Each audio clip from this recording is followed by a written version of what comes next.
ਜੇ ਸਾਡੀ ਗਾਈ ਨਾ ਮਰਦੀ ਤੇ ਮੈਂ ਅੱਜ ਹਾਫਜ਼ ਹੋਣਾ ਸੀ। ਤੁਹਾਂ ਆਖਣਾ ਵੀ ਗਾਈ ਦੇ ਮਰਨ ਦੇ ਨਾਲ ਹਾਫਜ਼ ਨਾ ਬਣਨ ਦਾ ਕੀ ਤਲਕ ਹੈ। ਇਹ ਬੜਾ ਗਹਿਰਾ ਤਲਕ ਹੈ। ਵੀਡੀਓ ਕਲਿੱਪ ਪੂਰਾ ਵੇਖਿਓ, 3 ਮਿੰਟ ਦੀ ਵੀਡੀਓ ਹੈ, ਸਾਰੀ ਵੇਖਿਓ, ਤੁਹਾਨੂੰ ਸਵਾਦ ਆ ਜਾਏਗਾ।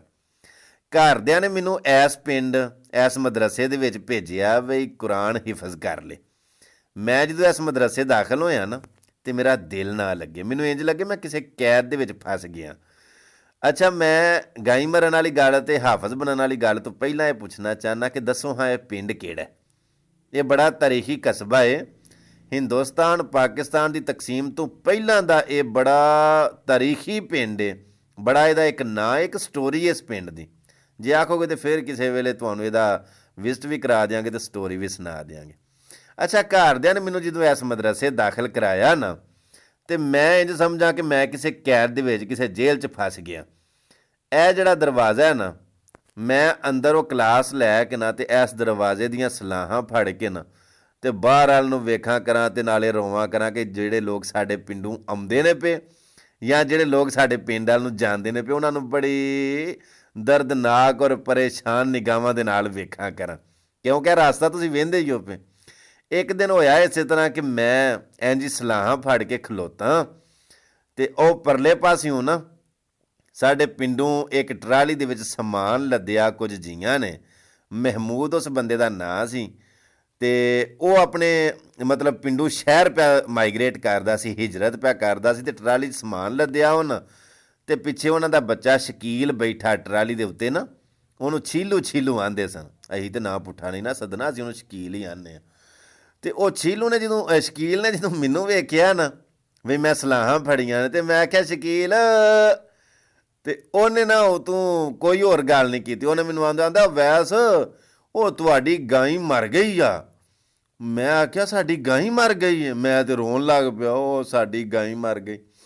ਮੈਂ ਜਨਾਬ ਰੋਂਦਾ ਨਾ ਅੰਦਰ ਟੁਰ ਜਾਣਾ ਹਾਫਜ਼ਰਾਂ ਦੇ ਕੋਲ ਤੇ ਹਾਫਜ਼ਰਾਂ ਦੇ ਕੋਲ ਜਾ ਕੇ ਤਾਂ ਨਾ, ਹਾਫਜ਼ ਸਾਹਿਬ ਮੈਂ ਘਰ ਜਾਣਾ, ਮੇਰਾ ਦਿਲ ਨਹੀਂ ਪਿਆ ਲੱਗਦਾ। ਹਾਫਜ਼ ਸਾਹਿਬ ਆਂਦੇ ਨੇ ਵੀ ਇਹ ਕੱਲ੍ਹ ਤੇ ਤੂੰ ਪਰਸੋਂ ਆਇਆ ਤੇ ਤੇਰਾ ਦਿਲ ਕਿਉਂ ਨਹੀਂ ਪਿਆ ਲੱਗਦਾ? ਤੈਨੂੰ ਮਤਲਬ ਕੋਈ ਪਾਬੰਦੀ, ਕੋਈ ਸਖਤੀ ਤੇ ਨਹੀਂ ਬੇਟਾ ਕੀਤੀ ਤੇਰੇ ਨਾਲ? ਕਿਉਂ ਨਹੀਂ ਤੇਰਾ ਦਿਲ ਲੱਗਦਾ? ਅੱਛਾ, ਮੈਂ ਇਹ ਦੱਸਾਂ ਜਿਹੜਾ ਇਹ ਮਦਰਸੇ ਦਾ ਮਾਹੌਲ ਹੈ ਨਾ, ਜਿਵੇਂ ਦਾ ਉਹ ਹੈ ਸੀ ਨਾ, ਅੱਜ ਵੀ ਉਂਝ ਦਾ ਉਂਝ ਹੀ ਹੈ। ਔਰ ਅਲਹਮਦੁਲਿਲਾ ਜਿਹੜੇ ਮਦਰਸੇ ਦੇ ਵਿੱਚ ਕੁਝ ਮੇਰੇ ਦਿਨ ਗੁਜ਼ਰੇ ਸਨ, ਅੱਜ ਵੀ ਮੈਨੂੰ ਬੜੀ ਅੱਛੀ ਤਰ੍ਹਾਂ ਯਾਦ ਨੇ। ਅੱਛਾ, ਉਹ ਜਦੋਂ ਨਾ ਮੈਂ ਹਾਫਜ਼ ਸਾਹਿਬ ਨੂੰ ਆਖਣਾ ਮੇਰਾ ਦਿਲ ਨਹੀਂ ਲੱਗਦਾ, ਮੈਂ ਘਰ ਜਾਣਾ, ਤੇ ਉਹਨੇ ਦੇਰ ਨੂੰ ਨਾ ਹਾਫਜ਼ ਸਾਹਿਬ ਨੇ ਸਾਡੇ ਘਰ ਸੁਨਾਹ ਕਰ ਛੜਿਆ ਵੀ ਤੁਹਾਡਾ ਬੱਚਾ ਜ਼ਿਆਦਾ ਜ਼ਿੱਦ ਕਰਦਾ ਪਿਆ ਤੇ ਤੁਸੀਂ ਇੰਝ ਕਰੋ ਵੀ ਇੱਕ ਵਾਰੀ ਆ ਕੇ ਤੇ ਆਪਣੇ ਬੱਚੇ ਨੂੰ ਮਿਲ ਜਾਓ। ਉਹ ਜਦੋਂ ਭਾਈ ਹਰੀ ਮੈਨੂੰ ਮਿਲਣ ਵਾਸਤੇ ਆਏ ਨਾ ਤੇ ਮੈਂ ਆਖਿਆ ਵੀ ਭਾਜੀ ਕਾਰੀ ਸਾਹਿਬ ਨੂੰ ਆਖੋ ਸਿਰਫ ਇੱਕ ਦਿਨ ਵਾਸਤੇ ਹੀ ਸਹੀ, ਭਾਵੇਂ ਤੇ ਮੈਨੂੰ ਜਾਣ ਦਿਓ ਸਹੀ। ਉਹਨਾਂ ਨੇ ਹਾਫਜ਼ ਸਾਹਿਬ ਨੂੰ ਆਖਿਆ ਚਲੋ ਨਾ ਤੁਸੀਂ ਇੱਕ ਵਾਰੀ ਇਹਨੂੰ ਜਾਣ ਦਿਓ ਹਾਂ। ਉਹ ਹਾਫਜ਼ ਸਾਹਿਬ ਨੇ ਜਦੋਂ ਮੈਨੂੰ ਜਾਣ ਦਿੱਤਾ, ਮੈਂ ਘਰ ਗਿਆ ਤੇ ਘਰ ਜਾ ਕੇ ਮੈਂ ਆਖਿਆ ਸਾਡੀ ਗਾਂ ਮਰ ਗਈ। ਗਾਂ ਬੜੀ ਲਾਡਲੀ ਸੀ। ਉਹਨਾਂ ਆਖਿਆ ਗਾਂ ਮਰ ਗਈ। ਮੈਂ ਆਖਿਆ ਚਲੋ ਗਾਂ ਮਰ ਗਈ, ਮੈਂ ਵੀ ਹੁਣ ਮਦਰਸੇ ਨਹੀਂ ਜਾਣਾ। ਲਓ ਜੀ, ਉਦੋਂ ਬਾਅਦ ਨਾ ਮੈਂ ਮਦਰਸੇ ਗਿਆ, ਨਾ ਮੈਂ ਹਿਫਜ਼ ਕੀਤਾ। ਅੱਜ ਮੇਰਾ ਚੱਕਰ ਲੱਗਾ ਇਸ ਮਦਰਸੇ ਵੱਲ ਤੇ ਮੈਂ ਆਖਿਆ ਵੀ ਕਿਉਂ ਨਾ ਹੋਵੇ ਕਿ ਮੈਂ ਇਹ ਸਟੋਰੀ ਆਪਣੇ ਚਾਹਣ ਵਾਲਿਆਂ ਦੇ ਨਾਲ ਵੀ ਸ਼ੇਅਰ ਕਰਾਂ। ਗੱਲ ਸੁਣਾਉਣ ਦਾ ਮਤਲਬ ਇਹ ਵੀ ਜੇ ਸਾਡੀ ਗਾਂ ਨਾ ਮਰਦੀ ਤੇ ਮੈਂ ਅੱਜ ਹਾਫਜ਼ ਹੋਣਾ ਸੀ। ਇਹ ਤਾਂ ਸ਼ਕੀਲ ਨੇ ਆ ਕੇ ਦੱਸਿਆ ਵੀ ਤੁਹਾਡੀ ਗਾਂ ਮਰ ਗਈ ਹੈ ਤੇ ਉਹ ਮੈਂ ਫਿਰ ਉੱਥੋਂ ਮਦਰਸਿਓਂ ਟੁਰ ਗਿਆ, ਪਰ ਫਿਰ ਵਾਪਸ ਹੀ ਨਾ ਆਇਆ।